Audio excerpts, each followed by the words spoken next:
So a short story to begin. I want to start with my daughter's 7th birthday. She had decided to have a big birthday party, and of which part of it was to take her friends, about 6 or 7 of her friends, to go see a movie, which was, I believe was Princess Bride. And so we had arranged to pick up these 7 young girls, 7 years old, parents delivered, and we went to see Princess Bride. Now, somehow, and I still am suspicious to this day, my wife grew sick. So I had to be with these, I think it was about 7-year-olds, most excitedly to watch Princess Bride, which I loved, by the way. So I had just gotten everybody their popcorn and settled down when my daughter raises her hand and says, "I've got to go to the restroom. Who wants to go with me?" And so we then had the 7-year-olds all traipse to the restroom at the movie theater. Now, I don't know if it was because I was in graduate school at the time, sociology, social psychology, but I was struck by this reality that my daughter, who said, "I'm going to the restroom, who wants to go with me?" and all the girls had no problem with that. I wondered if it had been my son. And we had been in a movie, and he raised his hand and said, "I'm going to the bathroom. Who wants to go with me?" What do you think would happen? Right? They'd be making fun of him until he's 50 years old, right? But what struck me about that, what interested me about that, is where did these 7-year-old girls learn it was all right? There were rules that you could invite their friends to go to the restroom, and where did my son, who was probably at the time about 8 or 9, know the rules that you don't do that with the guys, right? I didn't sit down with them and go over it. I didn't write out the shoulds and the should nots. I didn't give a lecture in his bedroom and say, "This is what you're supposed to do and not supposed to do." Yet somehow, even at that young age, they had already learned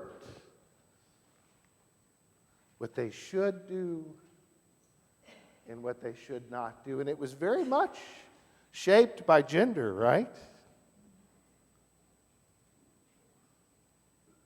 In some way, somehow those rules got imprinted on them about how they're supposed to behave, why they should behave this way, and why they should not behave this way. And my fear is those rules continue. Women should be quiet and not speak out in meetings.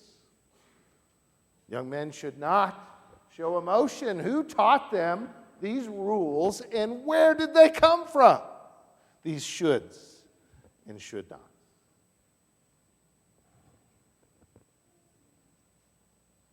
So that question's always fascinated me. Why do people do what they do? Why do they behave the way they do? Who makes these rules? Some committee somewhere? So one of my intellectual heroes was a man named Ernest Becker. He was an anthropologist who lived in the 60s and 70s. Many of you may recognize his name because I referred to him in a Raving Red article this past month. And he wrote this book. It sounds like a real downer, but it's really interesting. He wrote this book. It's called The Denial of Death. And Becker also was interested in this question. Who comes up with the rules? Why do we do what we do? Where do these things come from? And Becker's idea was that actually, essentially, all human beings, we are the only animal that knows we're going to die. The only animal, as far as we know, who has a sense of mortality. And Becker argues, well, what happens is that makes us a little more than a little crazy, right? This reality that we can see our own mortality. And that makes us most anxious. And so what happens, he argues, is that we create these symbolic structures to help us deny death. But in fact, his argument is that we create all kinds of cultural elements, religions, all kinds of symbolic defense mechanisms against this reality that we might die. It's a rather unsettling and startling idea, this fear of death. Oh, by the way, if you ever want to, a Woody Allen movie, Annie Hall, do you know that movie? Actually, he plays this kind of death-obsessed character.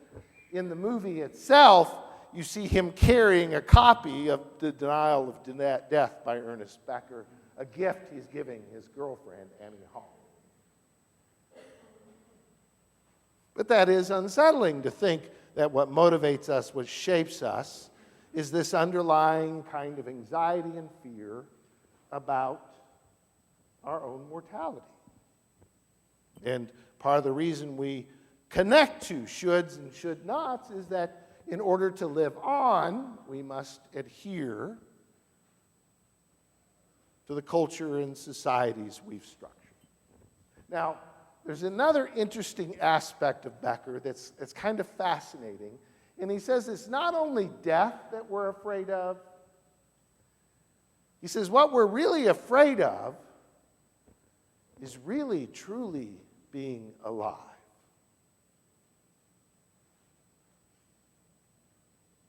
He says that we enter this beautiful, majestic, miraculous, terrifying world as these children, as we grow up in it, and we are trying to make some sense of the terror of the world. And what we do is we are so afraid of really coming to life, we create these structures that protect us, repress us.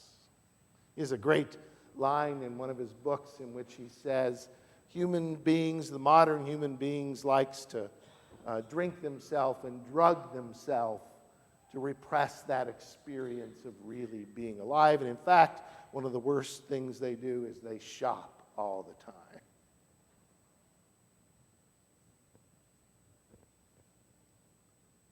It's a form of repressing, really becoming alive. And embracing that aliveness. Now, Hannah and I were talking this week. Hannah was complaining about the Colossians text that we were doing, and I totally agreed with her, because these texts from the letter of Colossians, I don't know about you, but they're hard to make any sense of. The truth is, Paul himself is really, he can be so oblique and circuitous that it's really hard to understand what he's trying to say. You have to connect parentheses and different things, so it's really difficult to understand what he's trying to communicate.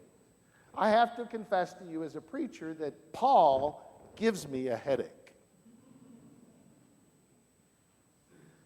But we forget something about Paul, the essential part of Paul's story, the essential idea that shaped his life, that shaped who he was. And really, if you can read any part of the text of Paul through his story, you will understand what he's really trying to say. And you remember his story. Paul, who lived his life by should-haves and should-nots, who lived his life as a good Jew, who followed the commandments. You should do this, you should do that. This is good to do, this is bad to do.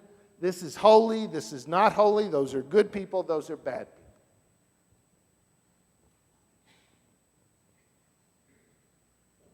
And he lived his life in all these shoulds and should-nots. So much so he believed in them so powerfully and meaningfully that he even persecuted those unholy people, these followers of this upstart peasant from Galilee, this Jesus. And he was on his way to Damascus to kind of kill a few more. And something profound happens to him. And what he experiences, I would posit to you this morning, is grace. And grace that made him alive. What he experienced was Christ, who made him not just simply hopeful for the future, but made him alive in this moment where he could let go of all the should have and should not. And just be alive.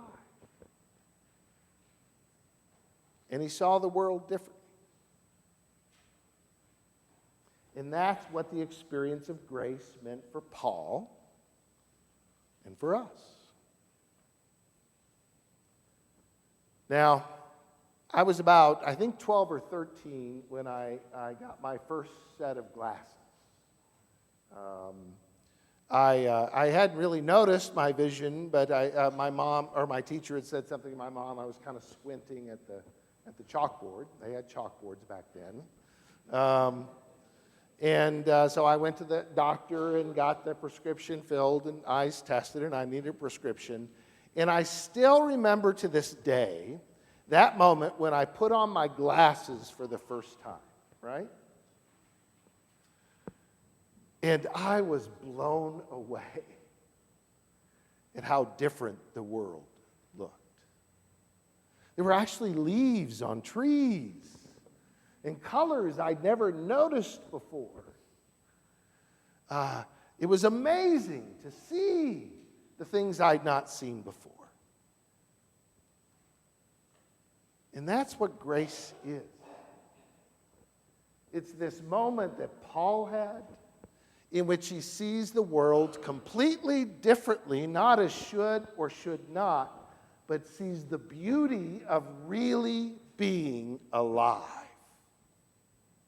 Not simply after one passes away into resurrection, but the experience of Christ, of grace, of God's acceptance and love for us, of God's abundant compassion for us, a God who embraces us not because we do certain things or don't do certain things, but because God, the first gift of grace, if we think about it, is the gift of being alive.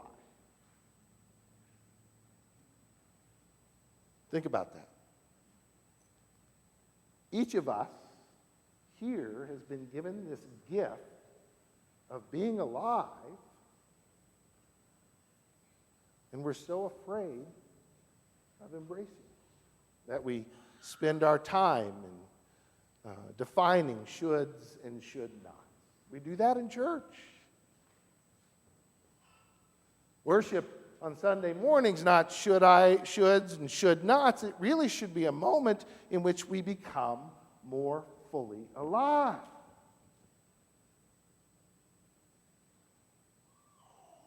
Ernest Becker died only a few years after he'd written the book of Denial of Death. He died of cancer. And last year of his life, he was interviewed, and I've heard a copy of this interview, and in it,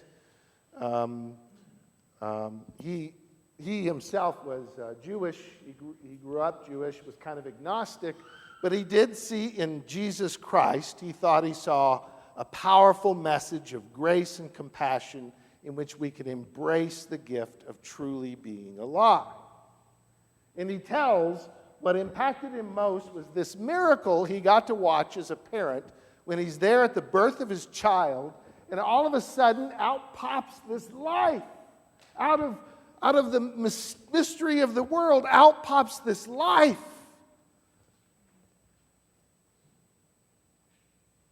And he was just giving thanks for the gift of this life.